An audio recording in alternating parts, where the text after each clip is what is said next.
अस्सलामु अलैकुम वरहमतुल्लाहि वबरकातुह। बिस्मिल्लाहिर्रहमानिर्रहीम। अल्हम्दुलिल्लाहि रब्बिल आलमीन वस्सलातु वस्सलामु अला सय्यिदिल मुरसलीन नबियना मुहम्मद व अला आलिहि व सहबिहि अजमाइन।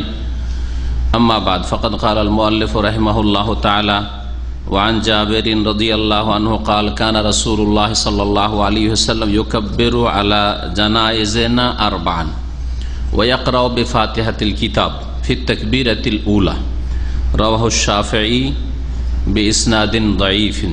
व अन तलहत बिन अब्दिल्लाह इब्न औफ़ रज़ियल्लाहु अन्हु क़ाल सल्लैतु ख़ल्फ़ इब्न अब्बास रज़ियल्लाहु अन्हुमा अला जनाज़तिन फ़क़रा फ़ातिहतल किताब फ़क़ाला लितअलमू अन्नहा सुन्नह। रवाहुल बुखारी। আল্লাহ পাকের সমস্ত প্রশংসা, সালাত এবং সালাম নাজিল হোক মুহাম্মদ রাসূলুল্লাহ সাল্লাল্লাহু আলাইহি ওয়াসাল্লামের উপর। আজকে আমাদের ধারাবাহিক জুমার দিনের এশা পরে যে আমাদের দর্স চলছে হাদিসের, তা হচ্ছে জানাজা সম্পর্কীয় হাদিস। জানাজা সম্পর্কীয় যেসব হাদিসগুলি রয়েছে সে সম্পর্কে আমাদের আজকের দর্স শুরু হবে জানাজায় সূরা ফাতিহা পাঠ সম্পর্কে হাদিস, যে বিষয়টি অত্যন্ত গুরুত্বপূর্ণ। কারণ এখানেই আমাদের দেশের অধিকাংশ মাযহাবদারীদের ভুল রয়েছে। জানা যায় তারা সূরা ফাতিহা পড়ে না, অনেকে জায়েজই মনে করে না, এমনকি তাদের মুক্তাদি তো পড়ে না, ইমামও পড়ে না, বুঝছে যে জানাজাতে সূরা ফাতিহা নেই, এই অবস্থা তাদের। যার ফলে এই বিষয়টি আরও আপনাদের জেনে নেওয়া জরুরি। কারণ দেশের মানুষ ভুল জানাজার সালাত আদায় করেছে, যার কোনো প্রমাণ নেই সেটা করে, আর যার প্রমাণ আছে সেটা করে না। জানাজার ক্ষেত্রে এই দুটি উদাহরণ দিব। জানাজার ভিতরে এমন মাসআলা আছে যেটি হাদিস দ্বারা প্রমাণিত, সেটা পালন করে না, মানে না। আর যার কোনো ভিত্তি নেই হাদিসে, সেটা পালন করে। কি কি মাসআলা বলতে পারেন কেউ? জানাজাতে তারা সানা পড়ে, সুবহানাকা পড়ে, হ্যাঁ, অথচ কোন সহি জয়ীফ হাদিস পর্যন্ত নেই।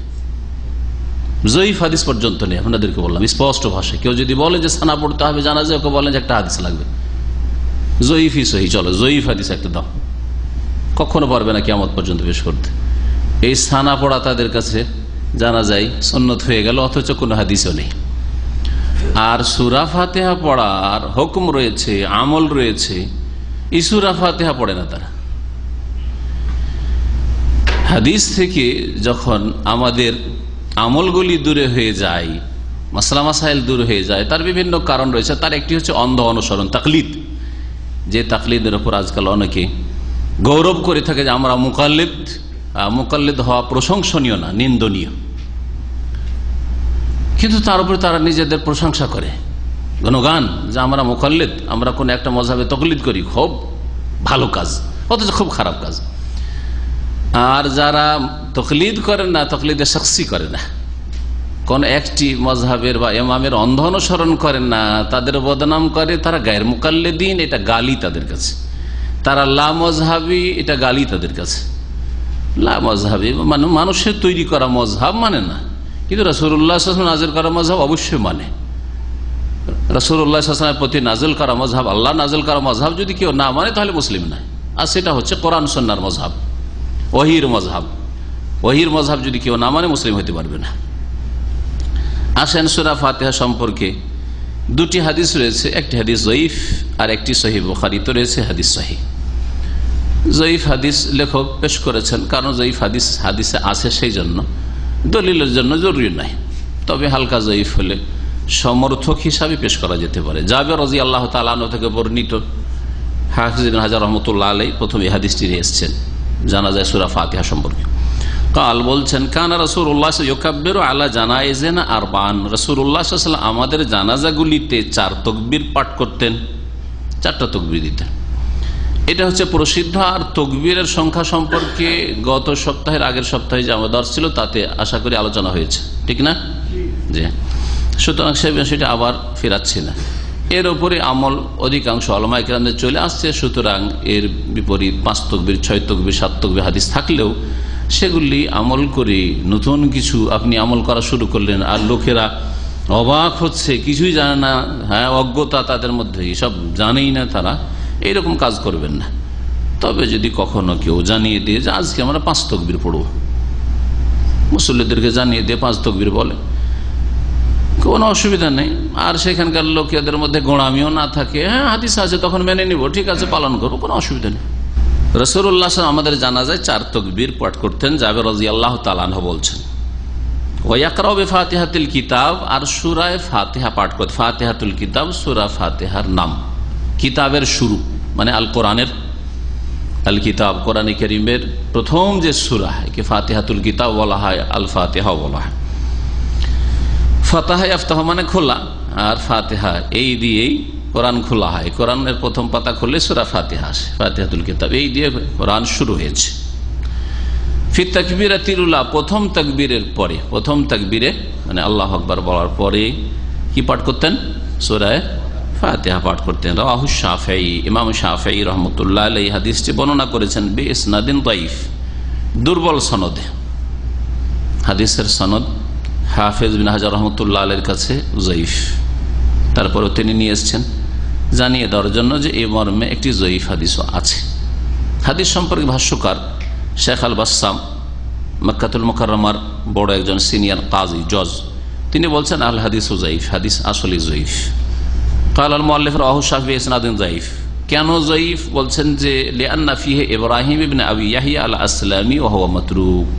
এই হাদিসের সনদে সূত্রে ইব্রাহিম বিন আবি ইয়াহইয়া আল আসলামি, আসলাম গোত্রের আবু ইয়াহইয়ার ছেলে ইব্রাহিম, একজন বর্ণনাকারী রয়েছে।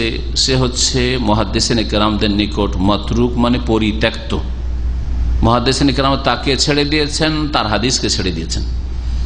খুব বেশি দুর্বল, যেই ব্যক্তি হাদিস বর্ণনা করতে গিয়ে খুব বেশি ভুল করে থাকে, তার ভুলের পার্সেন্টেজ অনেক বেশি, এইরকম রাউিকে, বর্ণনাকারীকে মাতরুক বলা হয়, পরিত্যক্ত, ওর কথা নেওয়া যাবে না।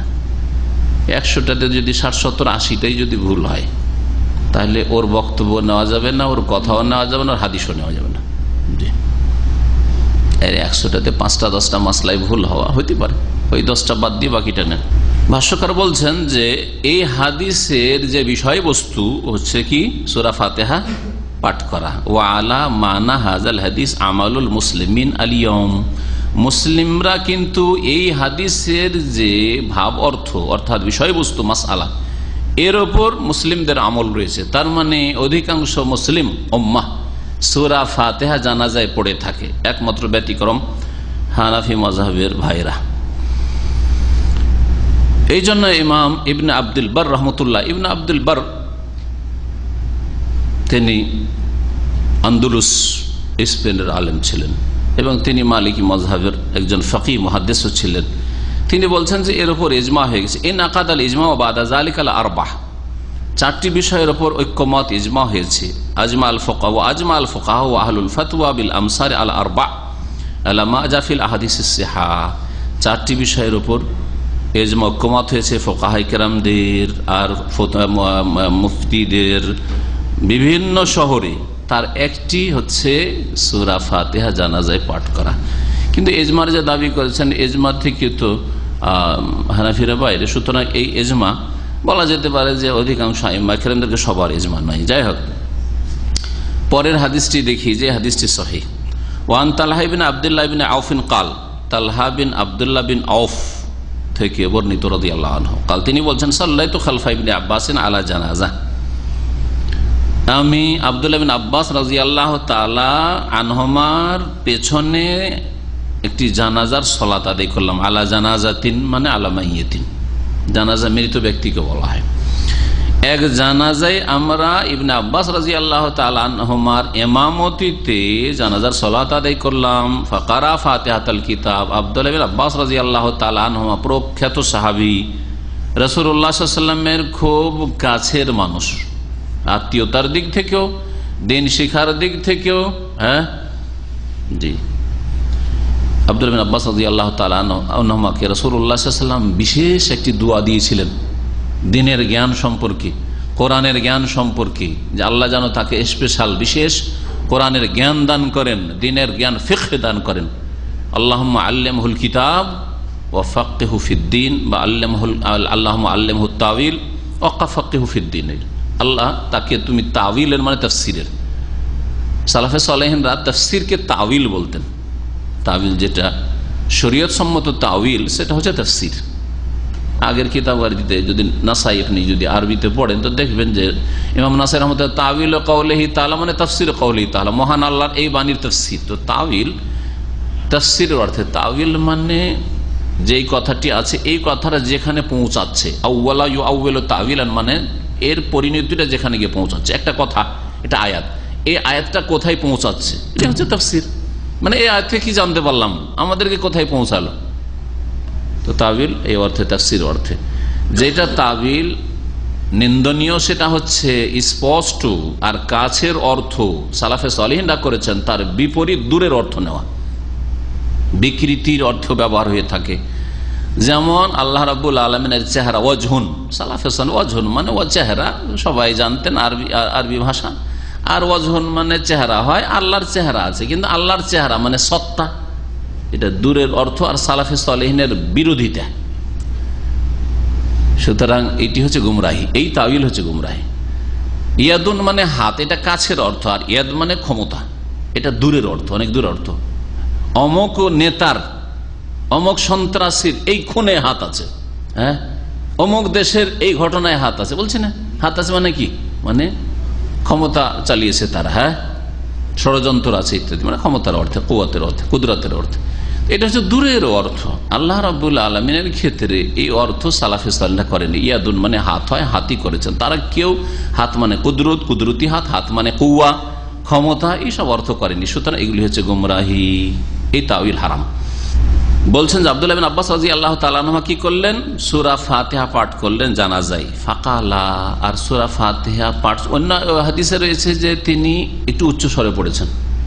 এই আব্দুল্লাহ বিন আব্বাস রাদিয়াল্লাহু তাআলা হাদিসে রয়েছে যে একটু জোরে পড়েছেন। তো মাঝে মধ্যে একটু জোরে করে, জোরে মানে জোরে তেলাওয়াত নয়, ভাষ্যকাররা বলছেন। কারণ আরেকটি হাদিস আবার পড়ে শোনাব আপনাদেরকে।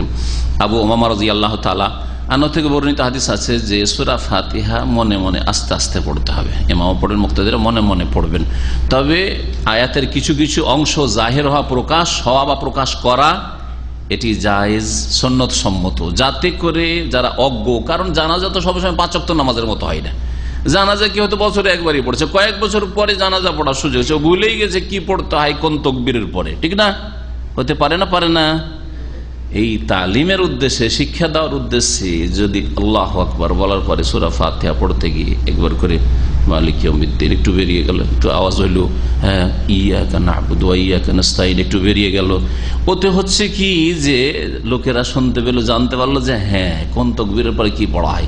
এইরকম শুধু সূরা ফাতিহার ক্ষেত্রে নাই, যখন সালাতে ইব্রাহিম দরুদ পড়বেন, যখন জানাজার দোয়া পড়বেন, এইগুলো যদি মাঝে মাঝে একটু প্রকাশ করা হয় তাহলে এতে সুবিধা রয়েছে। যারা জানে না তাদেরকে জানানোর একটা ভালো কাজ হবে, তালিম দেওয়া উদ্দেশ্য হবে। তাই বলছেন আব্দুল্লাহ বিন আব্বাস রাদিয়াল্লাহু তাআলা, ফাকালা বলেন, লে তাআলামু, যাতে করে জানতে পারো তোমরা, আমি একটু জোরে পড়লাম কেন, লে তাআলামু, যাতে তোমরা জানতে পারো, আন্নাহা সুন্নাহ, যে এই সূরা ফাতিহা পড়া হচ্ছে সুন্নাহ, হাদিসের সুন্নত, এটা ফিকহার সুন্নত না। সাহাবায়ে কেরামরা, বোঝা গেছে, তাবেঈনরা, ফুকাহায়ে কেরামদের ফিকহার কিতাব লেখার আগে তারা ফকিহদের যে ফরজ ওয়াজিব, কেউ ফরজ ওয়াজিব পার্থক্য করেছেন হানাফি মাযহাবে, সুন্নাত, সুন্নাতে মুআক্কাদা, গায়র মুআক্কাদা, বোঝা গেছে, হ্যাঁ, মুস্তাহাব, এগুলি ভাগ কোনো হাদিসে খুঁজে পাবেন না, হাদিসে কোনো হাদিস পাবেন না। সালাফে সালেহিনরা, সাহাবায়ে কেরামরা, এটা হুকুম কি, এটা ফরজ না সুন্নাত, ভেতরের নামাজ কি ফরজ না ওয়াজিব না সুন্নাত, এসব কথা সাহাবীরা জিজ্ঞেস করেন না। ওই যুগে এসবের চর্চাই ছিল না। তাহলে হাদিসে যখন সুন্নাত শব্দটি ব্যবহার হবে, তখন সুন্নাত মানে সুন্নাতুর রাসূল, রাসূলের আদর্শ, আদর্শের অর্থে ব্যবহার হবে। মুহাদ্দিসিনদের টার্ম আলাদা আর ফকিহদের টার্ম আলাদা। ফকিহদের টার্মে, পরিভাষায় সুন্নাত মানে যেটা ফরজ ওয়াজিবের বিপরীত, সেটা হচ্ছে সুন্নাত। ফরজ ওয়াজিব নয়, 5 ওয়াক্ত নামাজ কি তাদের কাছে, হ্যাঁ, ফরজ। তাহাজ্জুদের নামাজ, তারাবির নামাজ বলে সুন্নাত, এটা হচ্ছে ফোকাহাদের ভাষা। কিন্তু কোরআন এবং হাদিসের ভাষাই হচ্ছে, সাহাবায়ে কেরামদের ভাষা হচ্ছে সুন্নাত, মানে রসুলের তরিকা, আদর্শ। সেই সুন্নতটা ফরজ হয়ে যেতে পারে, আবার সুন্নতে হইতে পারে, সুন্নতে মুআক্কাদা তাকিদও হইতে পারে তাতে, আবার সুন্নতে গায়ের মধ্যে তাকিদ নাই করলে করেন, না করলে নাই করেন, তাও হইতে পারে, হতে পারে, সবকে শামিল। সুন্নত মানে ইসলামে এটি শরীয়ত সম্মত তরিকা, এটাও হইতে পারে। তো এখানে লেতালামু আন্নাহা সুন্না থেকে কখনো হাদিসের শব্দ আর ফেকাতে নিয়ে ফিট করবেন আর মাসলা বলবেন যে জানাজায় সূরা ফাতিহা পড়া ওয়াজিব ফরজ নয়, বরং এটি সুন্নাত না, এটা চলবে না। কারণ সাহাবায়ে কেরামদের ভাষা এটা নয়, ফোকাহাদের ভাষা না, ফোকাহাদের ভাষাগুলি পরে আসছে। তারপরে হারাম নাজাইজের ক্ষেত্রে ফোকাহায়ে কেরাম এটা মাকরু, আর মাকরু আবার তাহরিমি তানজিম, মাকরু দুই ভাগ, আর এটা হচ্ছে হারাম। আর এইটা হারাম কিন্তু একটু সতর্কতামূলক, এটা নাজাইজ, লায়েজুজ, পার্থক্য আছে না নাই ফিকহ কিতাবে? এটা জায়েজ নয়, এটা হারাম, এটা হচ্ছে মাকরু, এটা হচ্ছে মাকরু তানজি তাহরিমি ইত্যাদি, এসব ভাষাগুলি আছে। এগুলি কোথাও কোরআন হাদিস খুঁজে পাবেন না। কোরআন হাদিসে হয় রসুলের তরিকা করতে হবে, আর না হয় রসুলের তরিকা নয়।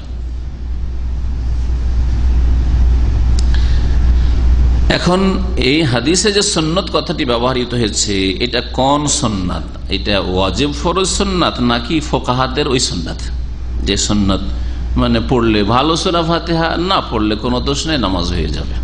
আর যদি ওয়াজিব হয় তাহলে সূরা ফাতিহা ছাড়া নামাজ হয় না, যেমন অন্যান্য নামাজ হয় না, লা সালাতা লিমান লাম ইয়াকরা বিফাতিহাতিল কিতাব, সূরা ফাতিহা যারা পড়ে না তাদের নামাজ হয় না, ওই রকমই জানাজা নামাজ হয় না। এই ক্ষেত্রে অনেক দ্বিমত ইখতিলাফ রয়েছে ফুকাহায়ে কেরামদের। সুনানে নাসাইর হাদিস শোনাই, বুখারীর হাদিস তো শুনাইলাম, তাই না? ইবনে আব্বাসের আমল, এবং বললেন যে সুন্নাত, কার সুন্নাত? তাহলে ইবনে আব্বাসের শুধু থাকলো না, রাসূলুল্লাহ সাল্লাল্লাহু আলাইহি ওয়াসাল্লাম পর্যন্ত পৌঁছে গেল। এটি হচ্ছে সুন্নাত রাসূল, রাসূলুল্লাহ সাল্লাল্লাহু আলাইহি ওয়াসাল্লামের তরিকা, যে রাসূলুল্লাহ সাল্লাল্লাহু আলাইহি ওয়াসাল্লাম জানাজায় সূরা ফাতিহা পড়েছেন। তৃতীয় হাদিস শুনেন, একটা যঈফ, এটা বুখারীর, আর একটা নাসাইর হাদিস, এটাও সহিহ। অন্যান্য কিতাবও রয়েছে। আবু উমামা থেকে বর্ণিত কালা বলছেন তিনি, as-সুন্নাতু ফিস সালাতি আলাল জানাজাতি, জানাজায় নামাজ পড়ার ক্ষেত্রে সুন্নতি তরিকা হচ্ছে, মানে রসুলের তরিকা হচ্ছে, হাদিস আবু উমামা সাহাবী বর্ণনা করছেন, তার মানে রসুলের তরিকা হচ্ছে আই ইউকরা বাদাত তাকবীরাতিল উলা বিউম্মিল কোরআন মুখাফাতাতান, প্রথম তাকবীরের পরে উম্মুল কোরআন, কোরআনের মূল, কোরআনের মা। উম্মুল কোরআন কোন সূরার নাম? সূরা ফাতিহার নাম। কোরআনের মূল হচ্ছে সূরা ফাতিহা। এই উম্মুল কোরআন পড়তে হবে মুখাফাতাতান, চুপি সারে, আস্তে আস্তে, মনে মনে পাঠ করবে, জোরে নাই। এই হাদিস আসলো। প্রখ্যাত তাবেঈ মুজাহিদ রাহমাতুল্লাহ আলাইহি বলছেন, সাআলতু সামানিয়াতা আশারা রাজুলাম মিন আসহাবিন নবী সাল্লাল্লাহু আলাইহি ওয়াসাল্লাম আনিল কিরাআতি আলাল জানাজা ফাকুল্লুহুম ক্বালা ইউকরাউ। আরো মজার কথা শুনেন, এই মুজাহিদ প্রখ্যাত তাবেঈ বলছেন রাহমাতুল্লাহ আলাইহি যে আমি 18 জন নবী করিম সাল্লাল্লাহু আলাইহি ওয়াসাল্লামের সাহাবায়ে কেরামকে জিজ্ঞেস করেছি এই ফতোয়া। একজন দুজন না, 18 জন সাহাবায়ে কেরামকে জিজ্ঞেস করেছি কি সম্পর্কে? আনিল কিরাআতি আলাল জানাজা, জানাজায় তেলাওয়াত করতে হবে কি হবে না, মানে সূরা ফাতিহা পাঠ করতে হবে কিনা। যদি পাঠ করতে হয় তো প্রথম সূরা ফাতিহা, তারপর অন্য সূরা লাগবে কিনা সেটা পরের বিষয়। জানাজায় তেলাওয়াত পাঠ করা সম্পর্কে আমি জিজ্ঞেস করেছি। ফাকুল্লুহুম কাল, এই 18 জন সাহাবায়ে কেরাম সকলেই তারা বলেছেন ইউকরাউ, পড়তে হবে, পড়া লাগবে, পড়া লাগবে। ভাষ্যকার তাই বলছেন যে ওয়ালাহু শাওয়াহিদ দাল্লাত আলা উজুবি কিরাআতিল ফাতিহাতি বা'দা তাকবীরাতিল উলা। এই যে দলিলগুলি বললাম, 3টি হাদিস, এটা যঈফ, 2টো সহিহ, আর তারপরে 18 জন সাহাবায়ে কেরামদের ফতোয়া, আর বলছেন যে এর সমর্থক আরো বেশ কিছু হাদিস আসার রয়েছে। আসার সাহাবায়ে কেরামদের উক্তি অথবা আমলকে বলা হয়, যদিও ব্যাপক অর্থে আসার হাদিসকে বলা হয়। এই জন্য দোয়ায়ে মাসুরা, নবী সাল্লাল্লাহু আলাইহি ওয়াসাল্লামের হাদিসে বর্ণিত দোয়াকে দোয়ায়ে মাসুরা আসার থেকে বলা হয়। আসার মানেও হাদিস হয়, সুন্নাহ মানেও হাদিস হয়, আসার মানেও হাদিস হয়, আর হাদিস মানেও হাদিস হয়। যদি হাদিস শব্দটি আরো ব্যাপক, কোরআনকেও শামিল। তো বলছেন যে বেশ কিছু সমর্থক দলিল প্রমাণ রয়েছে যেগুলি প্রমাণ করে যে সূরা ফাতিহা পাঠ করা জানাজায় প্রথম তাকবীরের পরে ওয়াজিব, ওয়াহিয়া তাকবীরাতুল ইহরাম। প্রথম তাকবীর সেটা হচ্ছে তাকবীরে তাহরিমা। তাকবীরে তাহরিমা, তাকবীর তাহরিমা দিয়েই সূরা ফাতিহা শুরু করে দেবেন না, আর কিছু পড়া লাগবে। বলছেন যে ওয়া বাদা তাআউযু ওয়াল বাসমালা, আউযু বিল্লাহি মিনাশ শাইতানির রাজিম পড়ে এবং বিসমিল্লাহ পড়ে, বিসমিল্লাহির রহমানির রহিম পড়ে। কারণ কোরআনে কারীম শুরু করলে আউযু বিল্লাহ পড়তে হয়, আর যে কোনো ভালো কাজ শুরু করলে বিসমিল্লাহ পড়তে হয়। সূরা ফাতিহার প্রথমে বিসমিল্লাহ রয়েছে। অনেক উলামায়ে কেরামদের নিকটে সূরা ফাতিহার একটি আয়াত হচ্ছে 7টির বিসমিল্লাহ, আবার কেউ কেউ বলছেন না এটা ভিন্ন আয়াত, ফাতিহার সূরা ফাতিহার 7টি আয়াতের অন্তর্ভুক্ত নয়, কিন্তু সূরা ফাতিহার সাথে সাথে সূরা বিসমিল্লাহ পড়তে হবে। মোট কথা তবে আউযু বিল্লাহি মিনাশ শাইতানির বিসমিল্লাহির রহমানির পড়ার পরে তাকবীরে তাহরিমা দিয়ে তাহলে সানা নেই, ভালো করে শুনে রাখে। তাকবীরে তাহরিমার পরে সানা পড়া চলবে না। সানা মানে প্রশংসা করা। সানার যে প্রচলিত দোয়া, আবু দাউদের হাদিস সুবহানাকা, অন্যান্য নামাজের জন্য কয়েকটি দোয়ার মধ্যে এটি একটি, সেই দোয়া জানা যায় নেই, কোনো প্রমাণ নেই। তাকবীরে তাহরিমা আর তারপরে আউযু বিল্লাহি মিনাশ শাইতানি, তারপরে বিসমিল্লাহির রহমানির, তারপরে সূরা ফাতিহা পাঠ করবেন।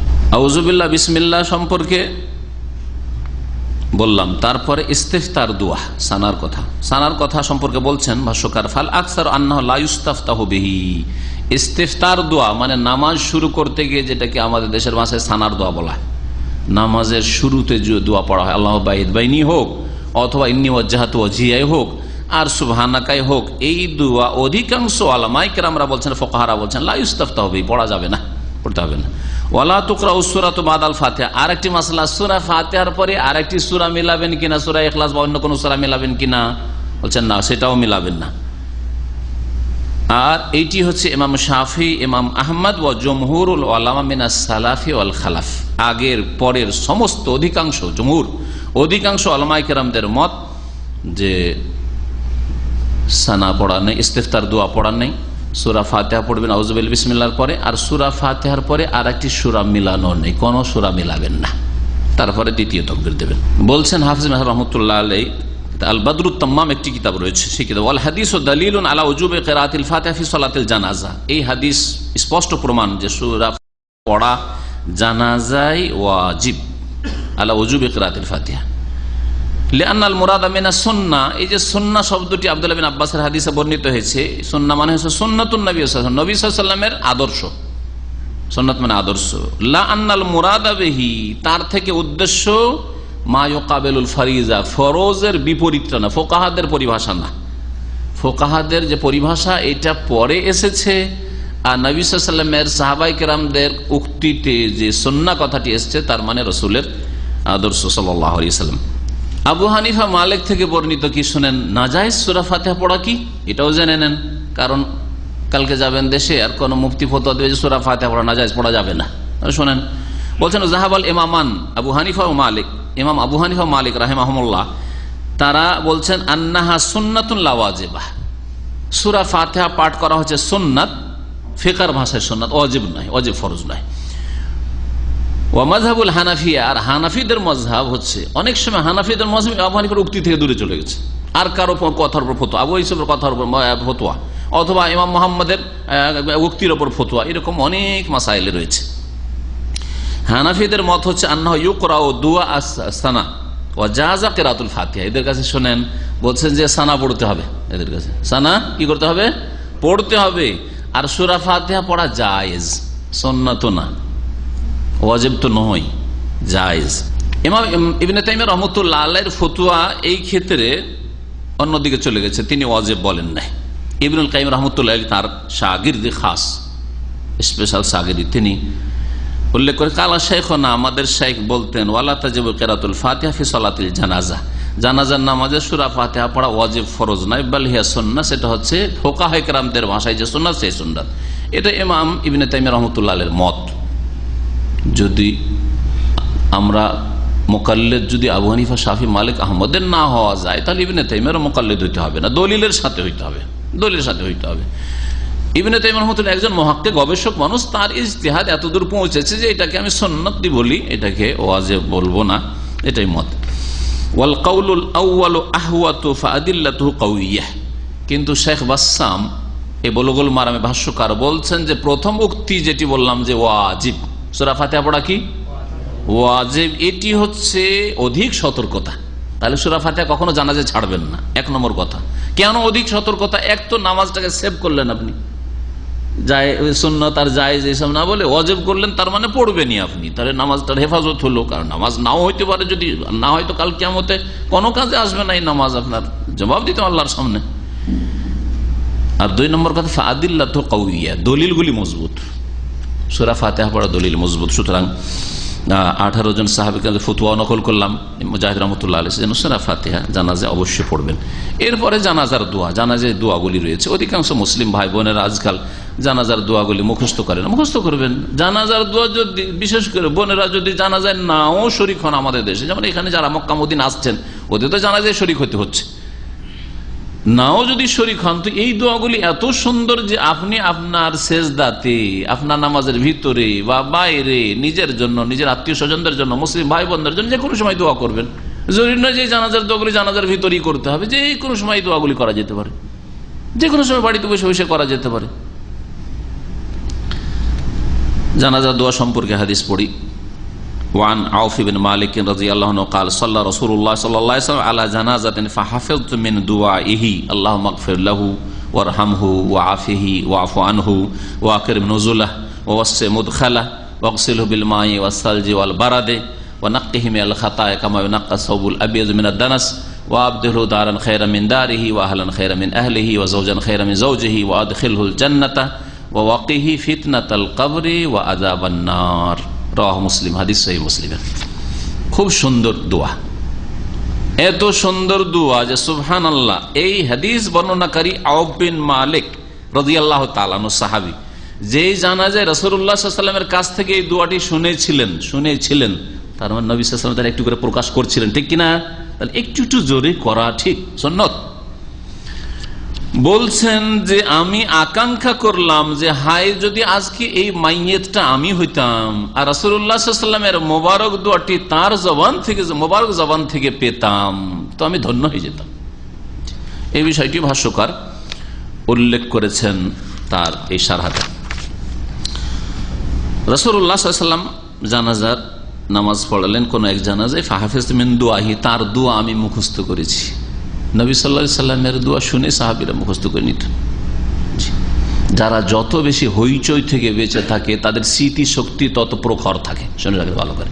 এই জন্য যারা গ্রামে গঞ্জে বাস করে শহরের লোকের তুলনায় তাদের ব্রেন বেশি ফ্রেশ, এটা পরীক্ষিত জিনিস। আমরা মদিনা ইউনিভার্সিটিতে সারা বিশ্বের ছেলে ওখানে লেখাপড়া করে, আমাদের সাথে 120টি দেশের ছেলেরা ছিল। তো দেখতাম যে যেগুলো বেদুইন, একেবারে বকরি ছাগল উঁট চড়াদের ছেলে সৌদি, ওরা বেশি ব্রেনি, একবার পড়লে 2বার পড়লে মুখস্থ।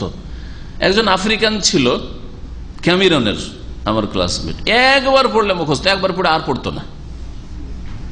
আশ্চর্য হয়ে যাবে।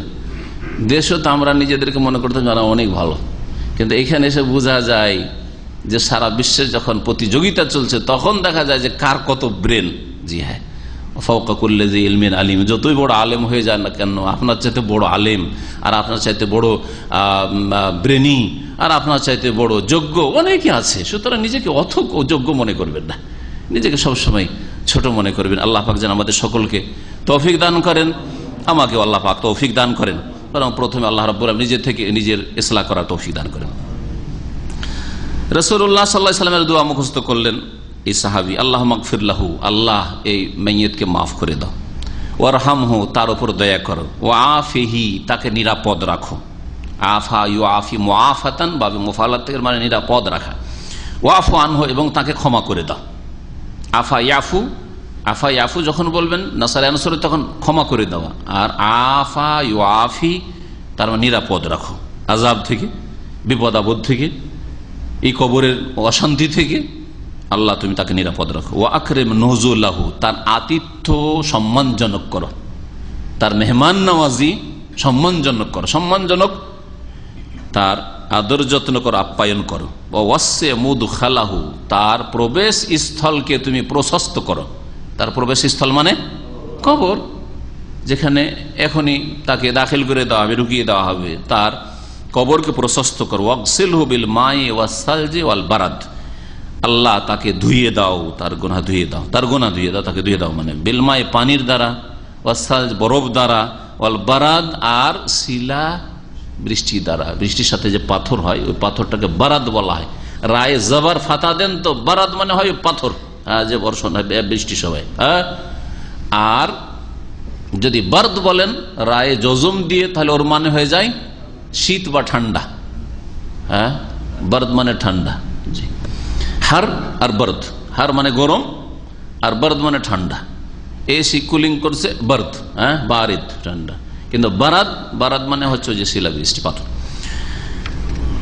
ইমাম ইবনে তাইমিয়া রাহমাতুল্লাহ আলাইহি এই রহস্য বর্ণনা করছেন যে আমরা জানি সায়েন্টিফিক কথা যে গরম পানি দিয়ে ধুইলে কাপড় চোপড় বেশি পরিষ্কার হয়, ঠিক কিনা? গরম পানিতে কাপড় দেন, সার্ফ দিয়ে গরম পানিতে দেন, বেশি পরিষ্কার হবে না? না ঠান্ডা পানি দিলে বেশি পরিষ্কার হবে? ঠান্ডা পানিতে কখনো পরিষ্কার হবে না। তাহলে এখানে নবী সাল্লাল্লাহু আলাইহি ওয়াসাল্লাম দোয়া পড়তেন ওয়াগসিলু বিল মাই ওয়াস সালজে, সালজে কেন বলবেন? সালজও ঠান্ডা আর বারাদও ঠান্ডা, এগুলি কেন বলবেন? কেন ওটাও বরফ, শিলাবৃষ্টি। তো এগুলি কেন বলবেন? বিল মাইল হারে বলতেন, বিল মাই সাখেনে, গরম পানি দিয়ে ধুয়ে দেয় কথা বলতেন। কেন বললেন না? কি রহস্য বলতে পারেন? ইবনে তাইমিয়া রাহমাতুল্লাহ আলাইহি এই রহস্য বলছেন যে গরম পানি গরম, ঠিক না? আর এই দিয়ে গুনাহও গরম। গুনার এই পাপের গরমকে, পাপের যে তাপ, পাপের যে অনিষ্ট, এই অনিষ্টকে দূর করার জন্য ঠান্ডা পানি উপযোগী, বরফ হচ্ছে উপযোগী, গরম পানি উপযোগী না। গরম দিয়ে গরম দূর করা যায় না। ঝাল খেয়েছেন, বোঝা গেছে? আর মুখে ঝাল, আর তারপর গরম চা শুরু করে দেন। কেউ করেছেন এরকম? একবার পরীক্ষা করে দেখেন। আরবরা যে ঝালকে হার বলে, এটা বুঝতে পারেন। ঝাল আমরা বলি ঝাল, আর আরব বলে হার। হার মানে হিট, গরম। হার মানে গরম। তো এই মরিচকে, ঝাল মরিচের হার, মার হার, খুব গরম। কেন হার বলে? যদি গরম জিনিস, গরম পানি অথবা গরম চা দেন মরিচ খাওয়ার পর, ঝাল মরিচ খাওয়ার পরে যেখানে যেখানে জ্বলছে মনে হচ্ছে যে জ্বালার ওপর জ্বালা শুরু হয়ে গেল, জ্বালা শুরু হয়ে গেল। কিন্তু ঠান্ডা পানি, ঝাল লেগেছে, ঠান্ডা পানি খান, ঠান্ডা জিনিস খান, একটু কমবে। ওয়ানাক্কিহি মিনাল খাতায়া, আল্লাহ গুনাহসমূহ থেকে তাকে পরিষ্কার পরিচ্ছন্ন করে দাও। কামা ইউনাক্কাস সাওবুল আবিয়াজ মিনাদ দানাস, কোন করে রিওয়ায়াতে রয়েছে কামা নাক্কাইতা সাওবাল আবিয়াজ মিনাদ দানাস। আর এই ভাষা দিয়ে দোয়া, এই শব্দগুলি আল্লাহ বাইদ বানিত রয়েছে, যে ইস্তেফতার দোয়া সুবহানাকার জায়গায় সানা, আর ওখানেও এইরকম বাক্যগুলি এসেছে। আর জানাজার দোয়াতে এসেছে কামা ইউনাক্কা সাওবুল আবিয়াজ, যেমন সাদা কাপড়কে পরিষ্কার পরিচ্ছন্ন করা হয় মিনাদ দানাস, ময়লা থেকে। ও আব্দুলহু দারান খায়রা মিন দারিহি, আর আল্লাহ তার যে দুনিয়ার ঘর ছিল, বাড়ি ছিল, তার চাইতে ভালো বাড়ি তার বিকল্প হিসাবে বদলে দান করো, তার চাইতে ভালো বাড়ি দান করো, অর্থাৎ জান্নাত দান করো, জান্নাতের সুখের জীবন তাকে দান করো, কবরে জান্নাতের নিয়ামত দান করো। দুনিয়ার শান্তির চাইতে বড় শান্তি সেখানে রয়েছে। নেক লোকদের জন্য কোনো চিন্তা নেই মারা গেলে। সুবহানাল্লাহ, আমি তো মনে করি যে ভালো মানুষের জন্য দুনিয়ায় থাকার চাইতে আখিরাতে চলে যাওয়া অনেক ভালো।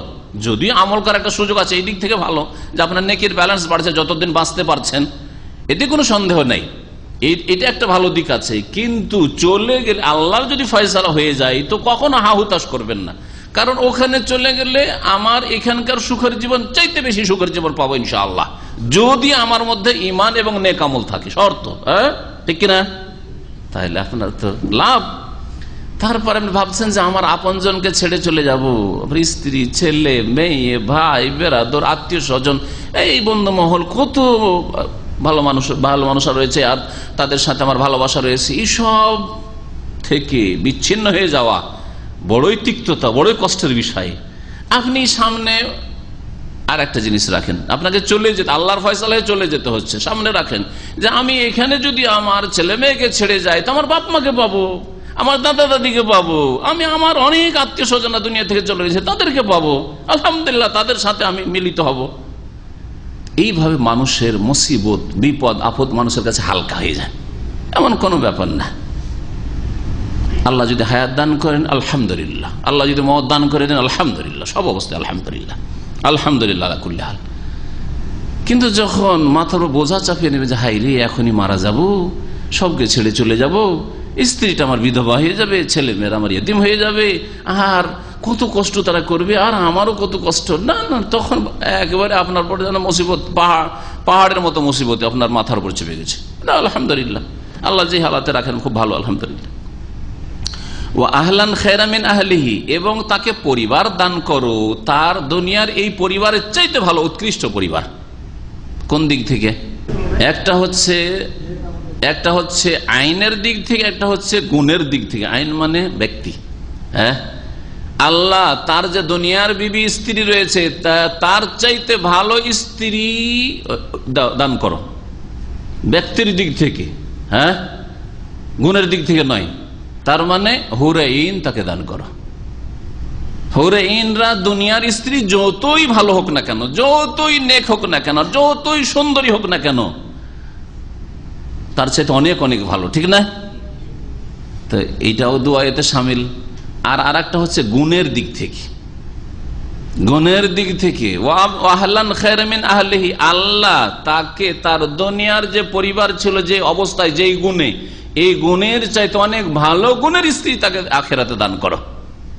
তার মানে দুনিয়ায় হয়তো তার স্ত্রী ছিল খাটো, স্ত্রী ছিল তার কালো, স্ত্রী দেখতে ভালো ছিল না, স্ত্রীর আখলাক চরিত্র ভালো ছিল না, মাঝে মধ্যেই কষ্ট দিত, ঝগড়া করত ইত্যাদি, হ্যাঁ, মনোমালিন্য হইতো, তিক্ততা হইতো, আর তাকে নিয়ে খুব অশান্তিতে ছিল। আল্লাহ রাব্বুল আলামিন এই স্ত্রীকে জান্নাতে দিলে তার চরিত্র, তার আখলাক, তার শারীরিক আর আভ্যন্তরীণ সমস্ত রকমের খারাপ গুণগুলিকে ভালো গুণে রূপান্তরিত করে দেবেন। এই দোয়া, এই স্ত্রী থাকবে আপনার সাথে, কিন্তু আল্লাহ রাব্বুল আলামিন তাকে সুন্দরী বানিয়ে দিবেন, হ্যাঁ, সুন্দরী বানিয়ে দেবেন।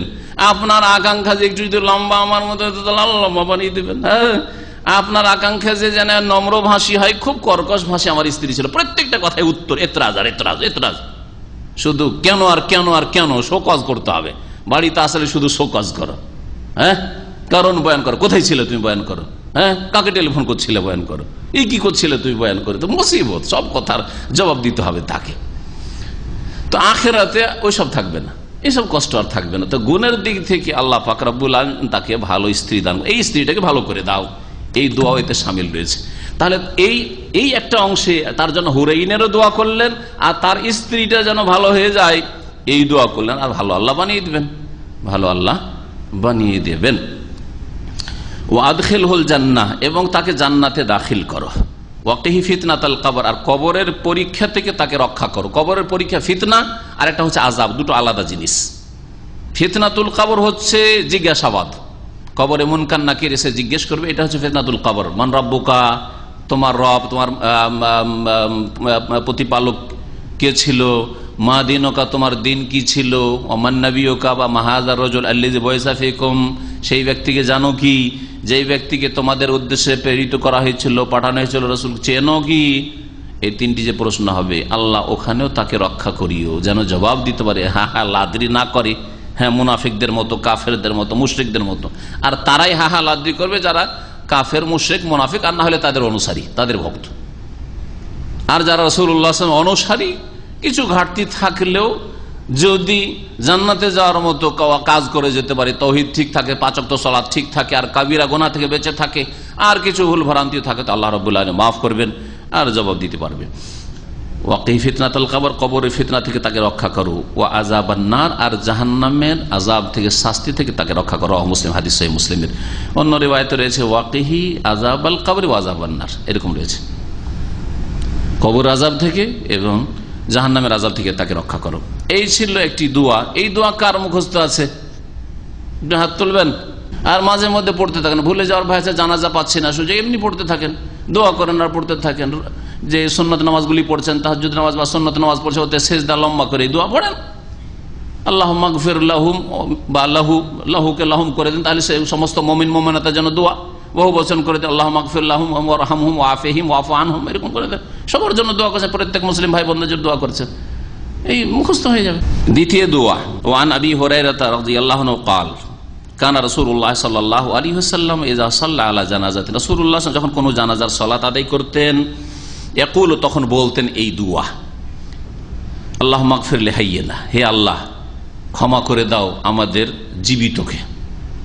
আমাদের জীবিত মানে মুসলিম বিশ্বের যে কোনো জীবিত, যে কোনো মুসলিম জীবিত। জি, আমাদের জীবিত মানে আমাদের বংশের জীবিত না, আমাদের দেশের জীবিত না, আমাদের তামামের জীবিত না। বোঝা গেছে? লেহাইয়িনা মানে লেহাইয়ুল মুসলিমিন, মুসলিম যত জীবিত রয়েছে ইসলামের অবস্থায় নর নারী সকলকে তুমি মাফ করে দাও। ও মাইয়াতান, আমাদের মৃতদেরকে মাফ করে দাও। মুমিন মুমিনা যারা আদম আলাইহিস সালাম থেকে শুরু করে এখন পর্যন্ত দুনিয়া থেকে চলে গেছে মৃত, আল্লাহ তাদেরকে মাফ করে দাও। কত ব্যাপক অর্থপূর্ণ দোয়া। ও শাহিদেনা, আমাদের এখানে যারা হাজির আছে উপস্থিত তাদেরকে মাফ করে দাও, এই জানাজায় যারা হাজির হয়েছে। ও গায়েবেনা, আর যারা আসতে পারেনি অনুপস্থিত আছে তাদেরকেও তুমি মাফ করে দাও।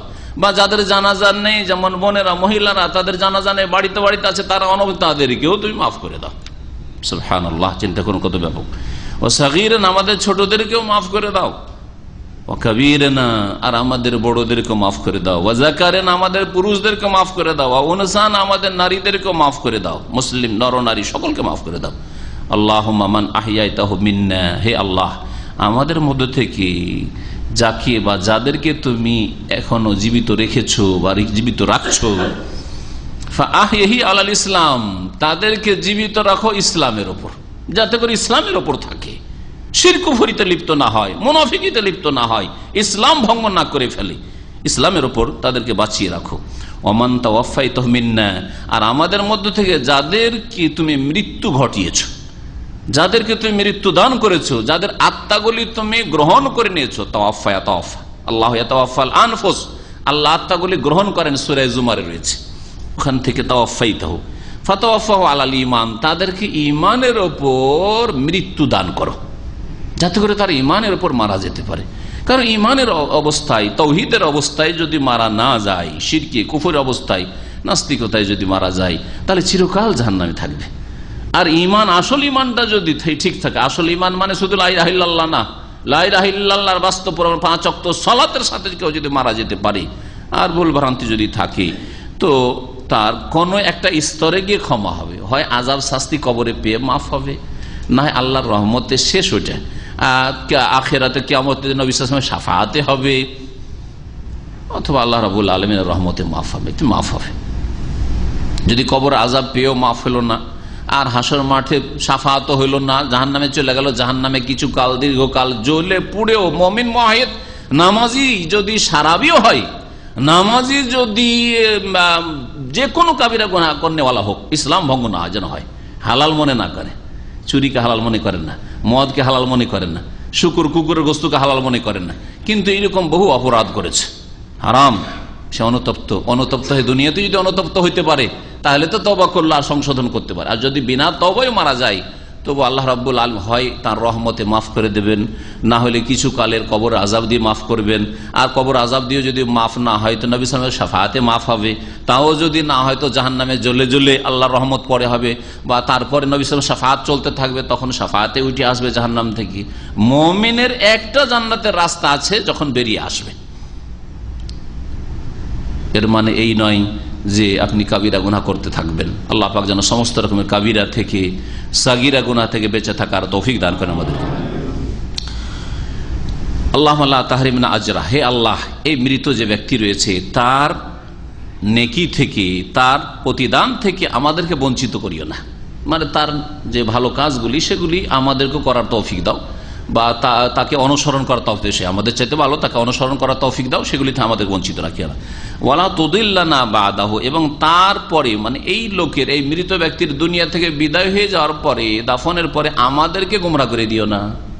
এমনটা না হয় যে একে তো ইমানের অবস্থায় বিদায় করলাম কিন্তু আমরা গেলাম, এমনটা করিও না। ওয়ালা তুদিল্লানা বাদা, রাওয়াহু মুসলিম, হাদিস সহিহ মুসলিমের। ওয়াল আরবা, আরো 4 জন ইমাম মুসলিম ছাড়া আর 4 জন মানে কে? আবু দাউদ, নাসাই, তিরমিজি, ইবনে মাজাহ। ওয়ালা তুদিল্লানা বাদাহুর জায়গায় প্রসিদ্ধ বাক্য হচ্ছে, কার মুখস্থ আছে? কি আছে? আল্লাহুম্মা লা তাহরিমনা আজরাহু, ওয়ালা তাফতিননা বাদাহু, আল্লাহ লা তাহরিমনা আজরাহু, হে আল্লাহ তার নেকি থেকে আমাদেরকে বঞ্চিত করিও না, ওয়ালা তাফতিননা বাদাহু, আর তারপরে আমাদেরকে ফিতনায় ফেলিও না।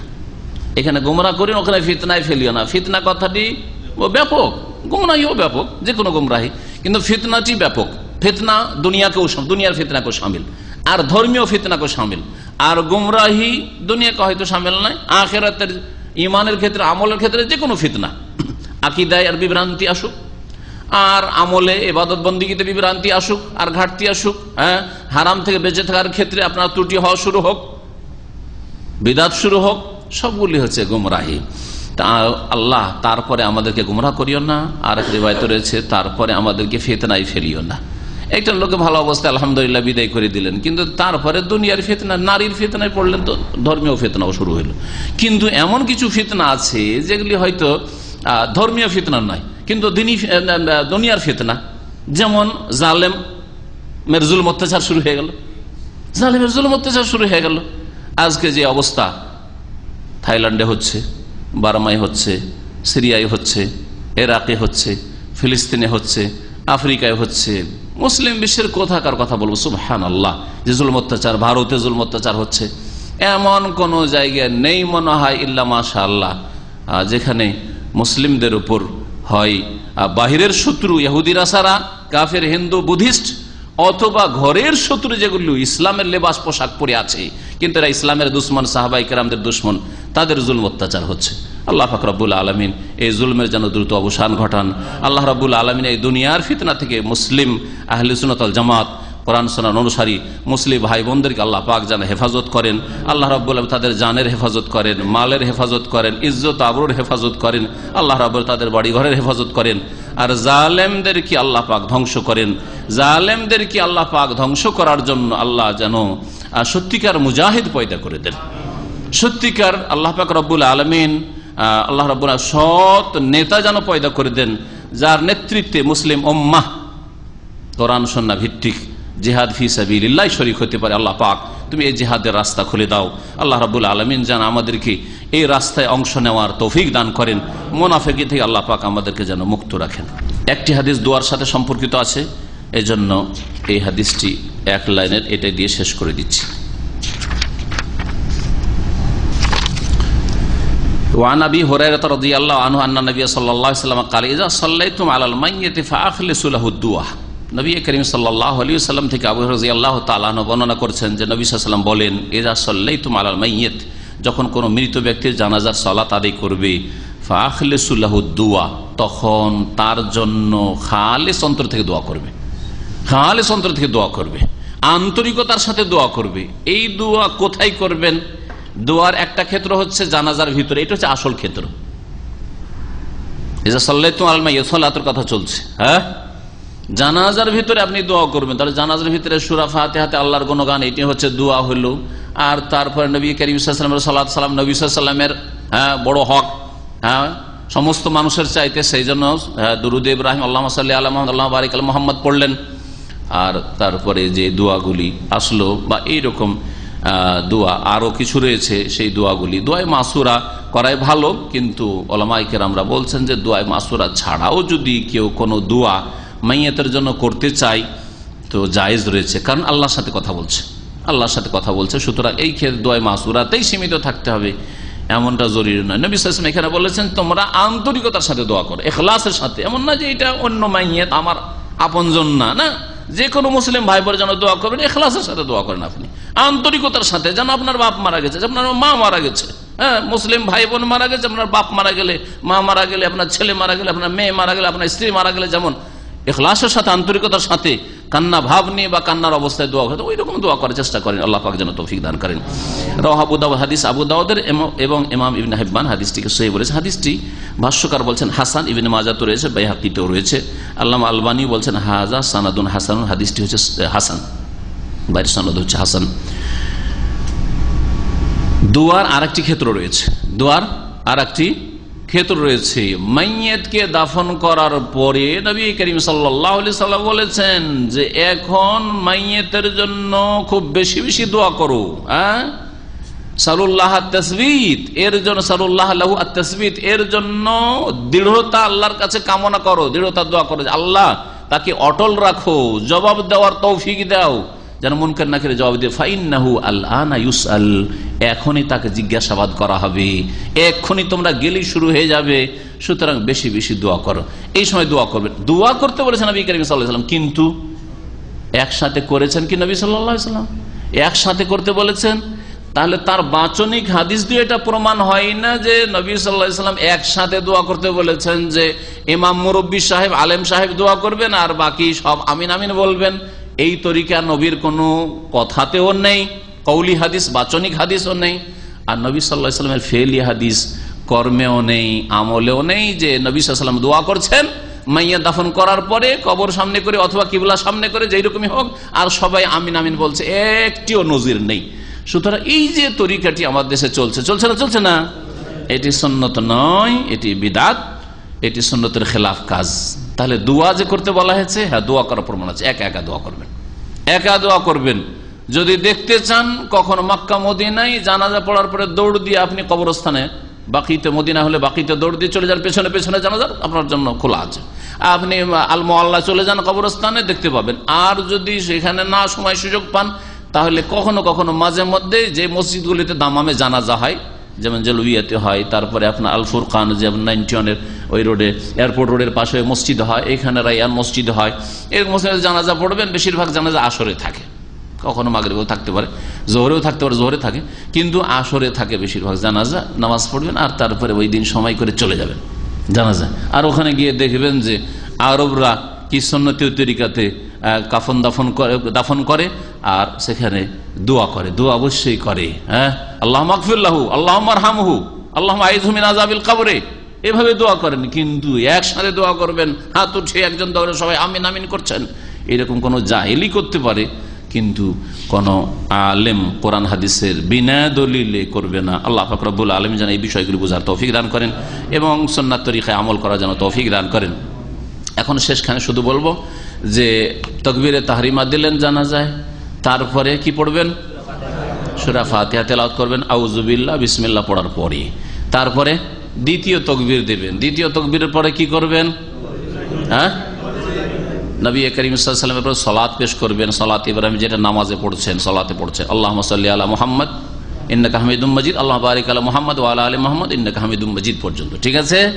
তারপরে তৃতীয় তাকবীর দিলেন, তারপরে কি বলবেন? এই দোয়াগুলি পড়বেন, আল্লাহুম্মা আগফির হাইয়িনা ওয়া মাইয়িতিনা ওয়া শাহিদিনা, আল্লাহুম্মা আগফির লাহু, একজন যদি হয়, কয়েকটা মাইয়াত হয়তো বহু বচন জমা করে আল্লাহুম্মা আগফির লাহুম ওয়ারহামহুম ওয়াফিহিম।